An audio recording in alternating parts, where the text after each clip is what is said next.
Welcome to the Asked and Answered podcast, where we tackle life's tough questions with the Bible's answers. Today we'll be diving into evangelism. I think for a lot of people that word evangelism, it can feel a bit intimidating. Like, oh no, am I supposed to be like the next Billy Graham all of a sudden? It's true. That image of the fiery preacher up on a stage can be a little overwhelming. But the good news is sharing your faith, well, it doesn't have to be, a grand spectacle or anything. Right, so less about those big thundering sermons and more about how can we like break this down into something a little bit more, I don't know, manageable for the average person? Yeah, for sure. Well, at its core, I think evangelism is really all about sharing the good news of the gospel. And the beautiful thing is, the beauty of this message is that it's really designed to transform lives, like from the inside out. And it's not just about words either. It's about really embodying that transformation in a way that people can actually see and experience. That makes sense. Yeah. So it's less about just telling people about Jesus and more about showing them what a life transformed by faith actually looks like. Precisely. Think about it, Your life, just as it is, can be a living, a breathing testament to the power of the gospel. People are naturally drawn to authenticity, when they see genuine kindness and joy and peace in your life, it naturally sparks curiosity. So instead of feeling all this pressure to have all the right answers or like deliver this like perfect presentation, we can focus on simply living out our faith, in a way that's attractive and inviting to others. You got it. Think of it like this. Yeah. You're the only Bible some people may ever read. I know, that sounds like a lot of pressure. But really think about it. How you treat others, how you react to challenges, how you love and forgive, all those things. They speak volumes about what you believe. It's much more subtle and often a lot more effective approach than trying to force a conversation. I love that. It's like planting seeds rather than trying to like force them to sprout overnight. Yeah. So if we're not all called to be the next Billy Graham up on a stage, what are some practical ways that we can share our faith in our everyday lives? Well, one way is simply through natural conversations. You don't need a pulpit or a microphone. You can weave your faith into everyday interactions, just with your neighbors, with colleagues, with friends, just those everyday interactions. I think a lot of people, they hesitate to bring up faith in casual conversation, right? They're afraid that it'll be like awkward or forced. How can we do that in a way that feels natural and genuine? I think it's all about being sensitive to the context and looking for those organic moments where your faith naturally intersects with the conversation. For example, if a friend is sharing about a personal struggle they're going through, you might offer a word of encouragement from a biblical perspective, or share how your faith has helped you through similar challenges, similar things that you've been through. So it's not about like, shoehorning your beliefs into every conversation, but more about finding those natural bridges where your faith can kind of add value and provide comfort or insight. Yes. And sometimes, it's not even about saying anything explicitly religious at all. I mean, acts of kindness, generosity, those can be such powerful ways to demonstrate God's love without even saying a word sometimes. I like that. Letting your actions speak louder than words. Exactly. Think about it. When you go out of your way to help someone in need, or when you offer forgiveness to someone who's wronged you, those actions, they reflect a deeper truth, and people notice that. It might not lead to an immediate conversation about faith, but it plants a seed. It shows them that there's something different about you, something that motivates you to live differently than maybe the rest of the world. Okay. So we've talked about living a transformed life, finding those natural openings in conversation, and letting our actions speak for themselves. Are there any other practical ways that we can share our faith without feeling like we're preaching from a soapbox? Absolutely. Another powerful way is simply by sharing your personal story. When people hear how Jesus has impacted your life firsthand, it just makes the gospel so much more relatable. It takes it out of the realm of, abstract theology and brings it down into the realm of human experience. Yeah, that reminds me of I was reading about the Apostle Paul, and he often shared his own conversion story, as a way to connect with people and demonstrate that transformative power of the gospel. It's a great example. And think about it. Everyone has a story. Your story doesn't have to be, dramatic or extraordinary. It's the authenticity that really resonates with people. It's about sharing your struggles, your doubts, your victories, and just how your faith has shaped your own personal journey. It's interesting, sharing your story, it isn't about boasting or trying to paint yourself as some kind of spiritual superhero. It's really quite the opposite, actually. Opposite, huh? How so? Well, you see, when you're willing to be vulnerable, when you're willing to share your imperfections, your doubts, your struggles, it makes you relatable, It shows people that faith isn't about having it all together, but rather it's about trusting God even when you don't. Right, right. So it's about being real, being human, and letting people see that faith it's a journey. It's not a destination. Exactly. And Yeah. when you share your story with humility and honesty, Uh, it just disarms people. It creates a space for genuine connection and it allows them to see themselves in your journey. yeah, I could definitely see how that would be a lot more inviting than just listening to someone preach at you from a place of perceived perfection. Right. It's about meeting people where they are and saying, "Hey, I'm on this journey too. I don't have all the answers, but I found something that gives me hope and peace and purpose and maybe it can do the same for you. Okay, okay. I'm starting to see how this all ties together. It's not about trying to fit some mold of the perfect evangelist. Hmm. It's about being yourself. It's about living authentically, and allowing your faith to kind of shine through in all of your interactions. Yeah, that's the beauty of it. And here's the thing, you don't have to have this dramatic conversion story or some extraordinary spiritual experience to share your faith effectively. I mean, sometimes the most powerful stories are the simplest ones. Hmm. Like what? Can you give an example? Sure. Um, let's say you're talking to a coworker about a stressful situation at work, right? You mentioned that prayer helps you to stay calm, to stay centered. Or maybe you're at a family gathering and someone asks you about your decision to go to church, right? And you share a brief story about how your faith community has supported you through difficult times. I see. I see. So they're just little glimpses into how your faith plays a role in your everyday life. Exactly. And you'd be surprised how those little glimpses can spark curiosity and open doors for deeper conversations later on down the road. So it's not about having a pre-planned script, right? Or waiting for the perfect opportunity to give a full-blown sermon. It's about being present in the moment, being open to those organic conversations and letting your faith flow naturally into your interactions. I couldn't have said it better myself.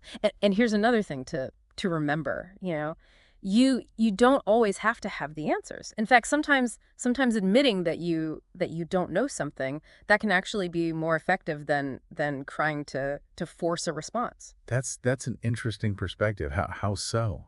Well, think about it. When you're willing to say, "I don't know, but I can try to find out for you," or that's a great question. I've been wrestling with that myself. It shows that you're genuine, that you're still learning and growing in your own faith. And that can be very disarming for people who might be skeptical or hesitant to engage with faith topics. It makes you more approachable, more relatable. Mhm. Takes the pressure off of having to be some kind of, spiritual expert. Exactly. And it creates an opportunity for genuine dialogue, for exploration rather than, a one-sided lecture. Okay, I'm really starting to get this. It's about shifting our mindset from trying to convert people to simply sharing our faith in an authentic and inviting way. You got it. And remember, it's a process. It's about building relationships, it's about earning trust, and it's about being patient. So we plant the seeds, we water them with kindness, authenticity, and trust that God will bring the growth in His own time. Beautifully said. And here's something else to consider. Not everyone will be receptive to your message, and that's okay. Yeah. It's easy to get discouraged when people reject our faith or challenge our beliefs. How can we navigate those situations without getting defensive or feeling like we failed in some way? Well, first of all, remember that your worth and your identity, they're not tied to how others respond to your faith. You are loved, you are valued by God, regardless of whether someone accepts or rejects your message.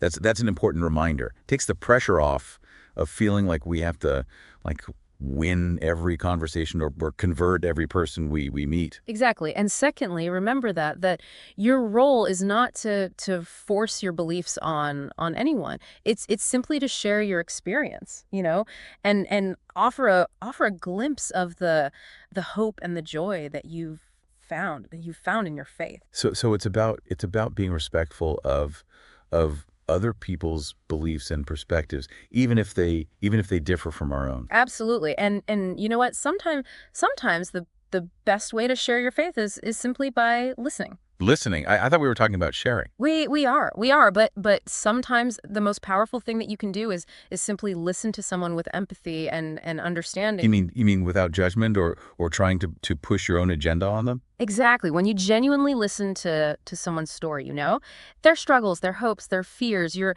demonstrating love and compassion in a way that words often can't. I never thought about it that way, but yeah, it makes sense. It's about creating a safe space for people to be themselves and feel heard, Yeah. regardless of their beliefs. You got it. And you know what? Sometimes that act of listening, of simply being present with someone in their pain or in their doubt, that can plant a seed that blossoms into something beautiful down the road. So it's not always about having the right answers or giving a persuasive argument. Sometimes the most impactful thing we can do is simply be a loving and supportive presence in someone's life. That's the heart of it. And when you approach evangelism with that kind of humility and compassion, it takes the pressure off. It becomes less about, winning souls and more about simply reflecting God's love in all your interactions. This has been so insightful. I feel like I'm starting to see evangelism in a whole new light. Me too, me too. It's exciting to realize that sharing our faith, it doesn't have to be this daunting, intimidating task. It can be as simple as living authentically, as loving generously, and as listening with compassion. Okay. So we've covered a lot of ground here. Can you summarize some key takeaways for our listeners about how to approach evangelism in a more natural and approachable way? Absolutely. First and foremost, remember that your life is a powerful testimony. The way you live, the choices you make, the way you treat others, all those things, they speak volumes about what you believe. Oh, it's about embodying the gospel in a way that people can see and experience firsthand. Exactly. And remember, you don't have to be perfect. In fact, your imperfections can actually make you more relatable and approachable. Be willing to share your struggles, your doubts, and your journey. It's about being real, being human, and letting people see that faith is a process, not a destination. Right. And don't be afraid to start small. Look for those natural openings in everyday conversations. Share your story. Offer a word of encouragement. Extend an act of kindness. Listen with empathy. It's those little everyday moments that can plant seeds and open doors for deeper conversations about faith. Exactly. And lastly, remember that you don't have to do this alone. You have a community of believers to support you, to encourage you along the way. Lean on your church family, your mentors, and your trusted friends. Yeah, that's such an important reminder. We're not in this alone. Yeah. I think I'm feeling inspired and equipped to go out and share my faith in a more authentic and approachable way. What else can we talk about today? Well, now that we've laid the foundation, let's dive into some specific examples of how these principles can play out in real life situations. Sounds great. Let's do it. All right. I'm ready for those real life scenarios. It always helps to have, to paint a picture of how these principles can actually be applied, Yeah. in those everyday situations. Okay. Picture this. You're at a family gathering, and the conversation turns to a recent news event. Something that's sparked a lot of debate and strong opinions. Maybe it's a political issue, Hmm. or a social justice topic. Ah, yes. Those dinner table conversations that can feel like a minefield sometimes. So how do we navigate those tricky waters without causing a family feud? Well, instead of jumping into the fray with a defensive posture or trying to, win the argument, just take a deep breath and try a different approach. You could say something like, it's heartbreaking to see so much division and anger surrounding this issue. Mm. My faith teaches me to approach these conversations with compassion and understanding, even when it's tough. Yeah, yeah. That's a great way to acknowledge the tension, right? Yeah. Without escalating it. It kind of sets a different tone for the conversation. Exactly. And it opens the door for you to share more about your faith. If someone asks, you might say something like, I know this issue it's complex and there are strong feelings on all sides. For me, for Mhm. me, my faith helps me to see things through a different lens. It reminds me that we're all created in God's image, and that we're called to love one another, even when we disagree. Yeah. It's about shifting the focus from winning the argument, right, to building bridges and understanding different perspectives. Right. And sometimes the most powerful witness, it isn't about having all the answers or delivering a flawless argument. It's about simply demonstrating humility, respect, and a willingness to listen. Okay. So we've tackled the dreading family dinner debate. What about other scenarios? Say at work. Okay. Let's imagine a coworker is venting about a stressful project or a difficult client. It's Yeah. it's easy to get caught up in the negativity and complain right along with them. But what if you took a different approach? You Yeah. could offer a listening ear, and then say something like, you know. It sounds like you're carrying a lot right now. My faith has taught me the importance of leaning on God for strength during tough times. Would you mind if I said a quick prayer for you? Oh, that's beautiful. That's a beautiful way to offer support and introduce the idea of prayer without forcing it. And who knows, that simple act of kindness and faith could open up a deeper conversation about your beliefs down the road. Yeah. So it's about finding those little openings in everyday life where our faith can kind of naturally shine through. Precisely. It could be something as simple as, sharing a Bible verse that's been encouraging you lately, or mentioning that you're going to church and inviting someone to join you. These are all great examples of Mhm. how to integrate our faith into our daily lives without feeling like we're preaching from a soapbox. And remember, even if you don't see, immediate results or dramatic conversions, your words and your actions, they're planting seeds. And God can use those seeds to work in people's hearts in ways that we may never fully comprehend. Hmm. That's a comforting thought. It takes the pressure off of feeling like we have to be responsible for single-handedly, converting everyone we meet. Exactly. Your job is to be faithful, to be authentic, and to trust that God will use your efforts to draw people closer to him. Well, this has been such an encouraging and enlightening conversation. I feel like I have a whole new perspective on what it means to share my faith. Me too. It's exciting to realize that evangelism, it doesn't have to be this daunting, overwhelming task. It can be a natural outflow of a life transformed by grace. So as we wrap up this episode, is there one final takeaway you want to leave our listeners with? I would say this: don't underestimate the power of simply being yourself. The world needs your unique perspective, your Yeah. story, your authentic expression of faith. Don't try to fit into some mold or pretend to have it all figured out. Just Yeah. just be you and let God do the rest. That's a beautiful message. Thank you for sharing your wisdom and insights with us today. It's been an honor to have this conversation with you. The pleasure was all mine. This has been another episode of the Asked and Answered podcast. Thank you for listening.